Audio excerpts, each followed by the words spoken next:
નમસ્કાર, આપ જોઈ રહ્યા છો સ્પાર્ક ટુડે ન્યૂઝ। જૂનાગઢના ભવનાથ ખાતે મહાત્મા ગાંધીજીની જન્મજયંતિ અવસરે સ્વચ્છ ભારત દિવસની ઉજવણી કરવામાં આવી। સમગ્ર દેશમાં પ્રધાનમંત્રી નરેન્દ્ર મોદીજીની વર્ચ્યુઅલ ઉપસ્થિતિમાં સ્વચ્છ ભારત દિવસ, પૂજ્ય મહાત્મા ગાંધીજીની જન્મજયંતિ, સ્વચ્છ ભારત મિશનના સફળતાના શાનદાર 10 વર્ષની ઉજવણી કરવામાં આવી રહી છે।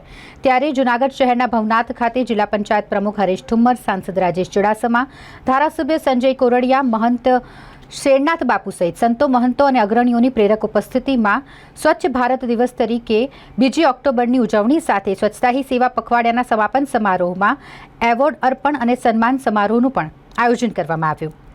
આ કાર્યક્રમના પ્રારંભે જૂનાગઢ મ્યુનિસિપલ કમિશનર ડોક્ટર ઓમપ્રકાશે ભારત સરકાર દ્વારા 17 તારીખથી લઈને 2 તારીખ સુધી સ્વચ્છતા હી સેવા 2024 સ્વભાવ સ્વચ્છતા, સંસ્કાર સ્વચ્છતા પખવાડિયા તેમજ મહાત્મા ગાંધીજીની જન્મજયંતિ અને સ્વચ્છ ભારત મિશનના 10 વર્ષની ઉજવણીની ભૂમિકા રજૂ કરી અતિથિઓને આવકાર્યા હતા। આ તકે ગાંધી ચોક સ્થિત મહાત્મા ગાંધીની પ્રતિમાને સૂતરની આંટી પહેરાવી શ્રદ્ધાંજલિ અર્પણ કરવામાં આવી।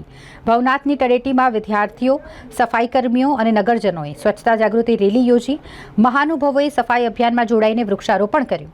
સ્વચ્છતા હી સેવા અંતર્ગત યોજાયેલા કાર્યક્રમમાં કલેક્ટર અનિલકુમાર રાણાવસિયા, જિલ્લા વિકાસ અધિકારી, પૂર્વ મેયર ગીતાબેન પરમાર સહિત અગ્રણીઓ ઉપસ્થિત રહ્યા હતા। પૂજ્ય મહાત્મા ગાંધીજીની જન્મ જયંતિના આજના દિવસે સ્વચ્છ ભારત દિવસની ઉજવણીના પ્રસંગે મહાનગરપાલિકા જૂનાગઢ, જિલ્લા વહીવટી તંત્ર અને જિલ્લા પંચાયતના સંયુક્ત ઉપક્રમે આજે આ કાર્યક્રમ યોજાયો હતો। આ કાર્યક્રમ ભવનાથ વિસ્તારમાં યોજાયો હતો, જેમાં મોટી સંખ્યામાં પદાધિકારીઓ, સાધુ સંતો, NGO અને શહેરીજનો આમાં જોડાયા હતા। અમે આ પ્રસંગે એક અવેરનેસ માટે વિદ્યાર્થીઓની એક રેલી પણ યોજી હતી, સાથે સાથે વૃક્ષારોપણ પણ કરવામાં આવ્યું હતું અને ભવનાથ વિસ્તારમાં એક સઘન સભા આજે હાથ ધરવામાં આવી હતી। આ કાર્યક્રમમાં ખાસ તો અમારો આશય હતો કે પબ્લિક પાર્ટિસિપેશન વધે, એટલે જેટલા પણ દુકાનદારો છે એને પણ આ કાર્યક્રમમાં અમે જોડ્યા છે। સાથે સાથે અલગ અલગ દુકાનો પર જઈ અને એમના ત્યાં જો ગંદકી દેખાઈ છે તો એમને અમે સંદેશો પણ આપ્યો છે કે એમની દુકાનની આસપાસ ગંદકી ન થાય અને તાકીદ પણ કરી છે કે ભવિષ્યમાં પણ આ બાબતનું ધ્યાન રાખવામાં આવે અને જો ગંદકી જોવા મળશે તો એમાં દંડાત્મક કાર્યવાહી પણ કરવામાં આવશે। અને આપના માધ્યમથી શહેરીજનોને ખાસ અપીલ કરવા માગું છું કે પોતાના ઘરને સ્વચ્છ રાખો, પોતાની શેરીને સ્વચ્છ રાખો અને એ રીતે સમગ્ર શહેર, સમગ્ર જિલ્લા, રાજ્ય અને દેશને સ્વચ્છ રાખવામાં અમારી મદદ કરો। આપ સૌનો સહકાર હશે તો જ આ દેશમાં સાચા અર્થમાં સ્વચ્છ ભારત મિશન જે સફળ થશે।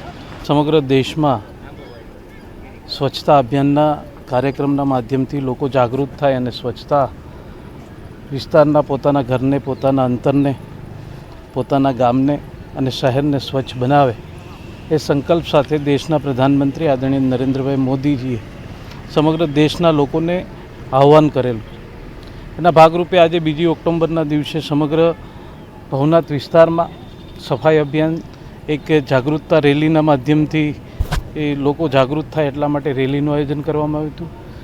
લોકો શ્રમદાન આપી શકે એટલા માટે પદાધિકારીઓ અને અધિકારીઓ દ્વારા અહીંયા આજુબાજુના વિસ્તારને સફાઈ કરવામાં આવી છે।